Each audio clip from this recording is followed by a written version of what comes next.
Israeli occupation bombs Gaza with airstrikes as ground fighting with Palestinian resistance expands.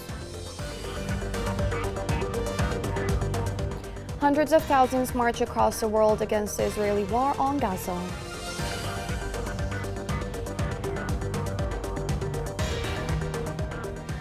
The United Nations urges Houthis to clarify the death of an aid worker in the militia's jails.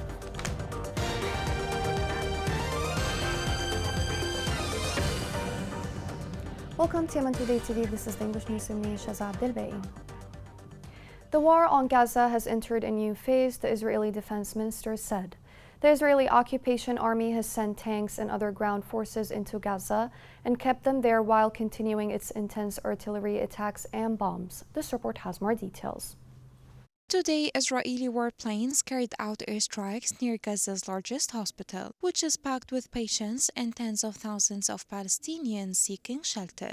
Israel has said the Palestinian resistance rulers have a command post under the hospital without providing much evidence. The strikes came a day after Israeli Prime Minister Benjamin Netanyahu announced a second stage in Israel's war on Gaza, 3 weeks after the Palestinian resistance launched an incursion into Israel on October 7th. Tanks and infantry pushed into Gaza over the weekend in what officials described as a widening ground offensive as Israel pounded their territory from air, land, and sea. The schools across the territory have been transformed into packed shelters housing Palestinians displaced by the conflict. Residents said that the latest airstrikes destroyed most of the roads leading to Shifa Hospital in Gaza City, in the northern part of the besieged territory. Tens of thousands are sheltering in Shifa, which is also packed with patients wounded in the strikes. On Saturday, the Israeli military released grainy images showing tank columns moving slowly in open areas of Gaza, apparently near the border, and said warplanes had bombed dozens of the Palestinian resistance tunnels and underground bunkers. The Palestinian resistance said that they are ready to immediately release all hostages if Israel releases all of the thousands of Palestinians held in its prisons, but the Israeli military spokesman dismissed the offer. The Palestinian death toll in Gaza rose to over 7,700 people since the genocide began, according to the Gaza Health Ministry. An estimated 1,700 people remain trapped beneath the rubble. Israel says its strikes target the Palestinian resistance fighters and infrastructure and that the militants operate among civilians, putting them in danger. More than 1.4 million people across Gaza have fled their homes, nearly half crowding into UN schools and shelters, following repeated warnings by the Israeli military that they would be in danger if they remained in northern Gaza. UN Secretary General Antonio Guterres said that he was surprised by the Israelis' escalation of the bombardments in Gaza. He renewed a call for an immediate humanitarian ceasefire for the delivery of aid, adding he was encouraged by what seemed to be a growing agreement among the international community on the need for an immediate ceasefire. UN chief said the Israeli occupation attacks on civilians is devastating. The situation in Gaza has reached a dangerous new low. The horrific terror attacks by The British newspaper The Guardian published a report entitled "If No Ceasefire in Gaza." In the report, the Commissioner General of the United Nations Relief and Works Agency said that the organization has lost 35 of its employees in Gaza. The UN official added that many of those staffers were killed while they were inside their homes with their families. Saudi Arabia warned of the ongoing Israeli occupation aggression against Palestinians. The Saudi Ministry of Foreign Affairs said that the kingdom is following with great concern the military escalation of the Israeli occupation in the Gaza Strip. The ministry condemned any attempts to expand the war that puts danger on the lives of innocent civilians. Hundreds of thousands of people protested in cities in Europe, Middle East, and Asia to show support for the Palestinians as the Israeli occupation widens its operation in Gaza. This report has more details. Tens of thousands of pro-Palestinian protesters have turned out on London's streets for a second straight weekend to demand a ceasefire in Gaza. Fireworks and red and green flares were lit as huge crowds massed on the banks of the river. Hundreds of protesters demanded a ceasefire, which led to the closure of Grand Central Terminal, which is one of New York City's major transit hubs. Images on social media showed protesters pouring out of the train station and onto the 42nd Street in Midtown Manhattan, and a large crowd being detained by law enforcement.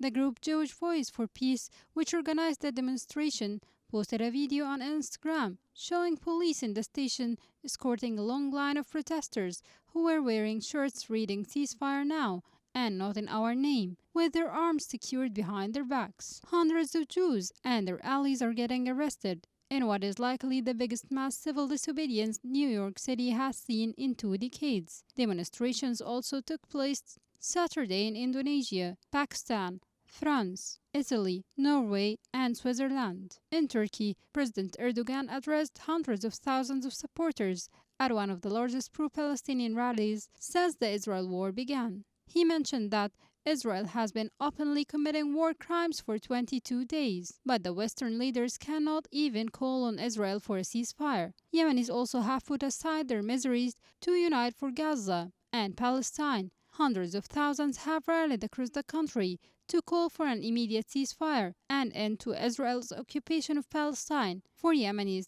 their support is beyond race, religion, and ideology. In Spain, tens of thousands of people have taken to the streets to protest the genocidal war Israel is waging on the Palestinians of Gaza, which has already killed nearly 3,000 civilians and left 2.3 million people, half of whom are under 18, without water, fuel, or electricity.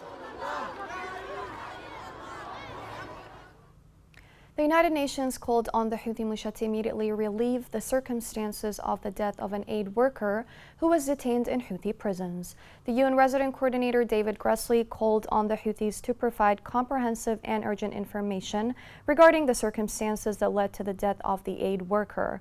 The statement added that the United Nations and humanitarian partners are deeply concerned about the limited information available regarding his death. The Yemeni Journalist Syndicate said it monitored 20 cases of violations of media freedoms in the third quarter of 2023. According to the union's report, these violations confirmed the risky environment surrounding journalists and freedom of speech.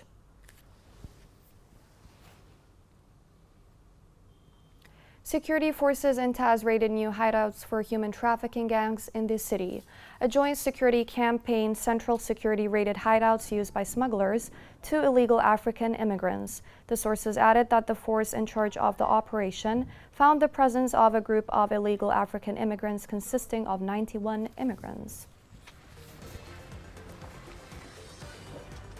Coming next in the news. Yemeni women continue to struggle with making a living in the time of conflict.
Welcome back.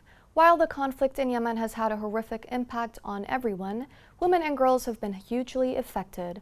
As an effort to help women in Lahj make a living, more than 48 women joined factories for henna, a traditional Yemeni cosmetic dye. This report has more details.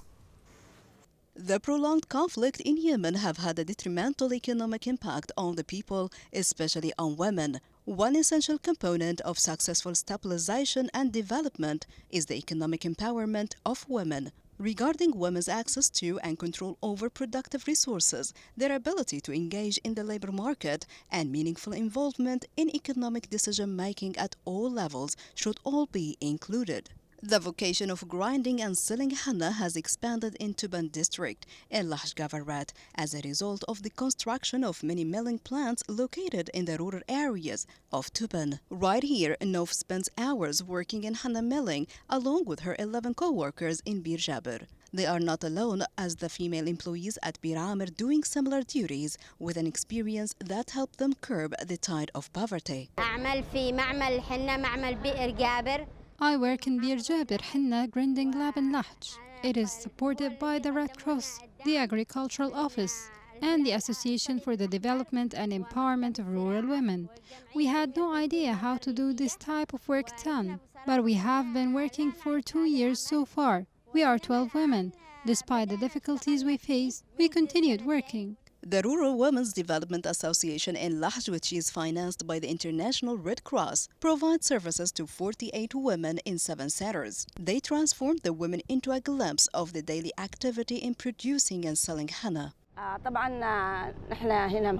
Here we have 7 henna production grinding labs distributed among 70 association centers such as Bir Jabir, Bir Amir, Bir Kadma, Dar Haytham, El Fiyush, Maghras Naji, and El Muqaydira. The total number of workers is 84 plus 7 drivers. In each factory, there are 12 women and a driver. Also, a savings fund has been established for women as a source of income for them. It is an exceptional experience in terms of its contribution to chasing away the ghost of unemployment and poverty that rural women living in the suburbs values further encouragement and support. It helps the women who work in these grinders become more independent and secure in their life.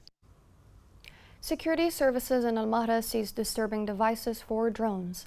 This comes amid an increase in operations to stop the smuggling of military devices and equipment which are involved in their manufacture. The source confirmed that a shipment of drone disturbing devices along with their equipment were seized in Al-Mahra. The Ministry of Interior announced that a boat with 5 Pakistani sailors had been seized in control of narcotic drugs in Al-Mahra. The Security Media Center stated that those seized were placed in custody and the seized items along with the boat were subjected to legal procedures. According to the same source, the investigation process would continue to find the fate of a 6th member who was with the arrested sailors. The media office of the Aden Electricity Corporation reported that the generating stations have gone out of service. The office explained that the generating stations began to stop functioning due to the reduction of diesel fuel.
A new report by the World Bank indicated that Yemen's economy is suffering severe shortages due to suspension of oil export. This report has more details.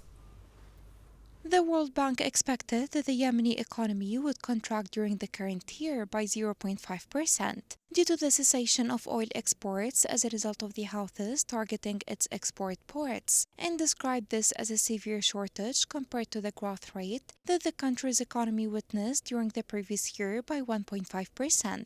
The revenues of the port of Aden declined during the first 8 months of this year by 61%.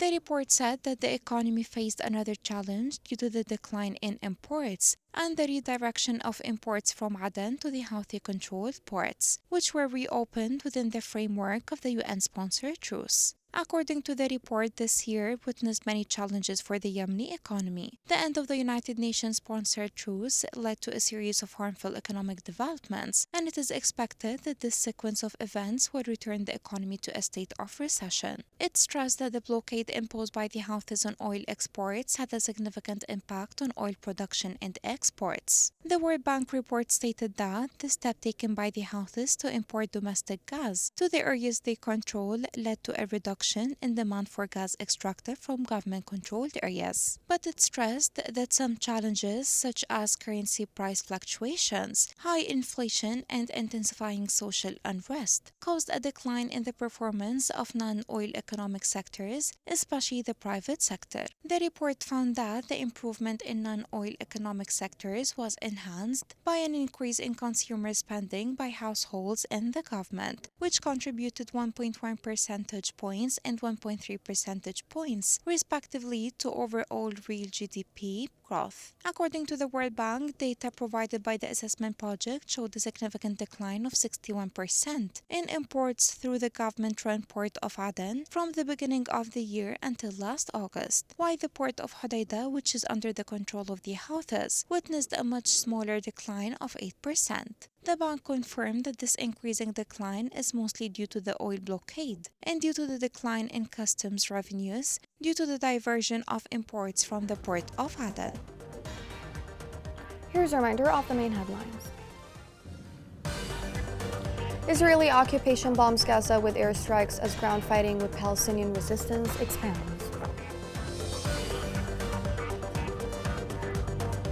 Hundreds of thousands march across the world against the Israeli war on Gaza.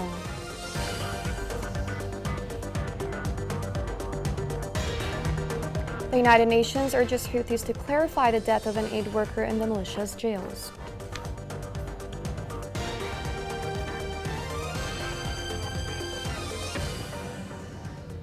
This is the end of the news. Thank you for watching.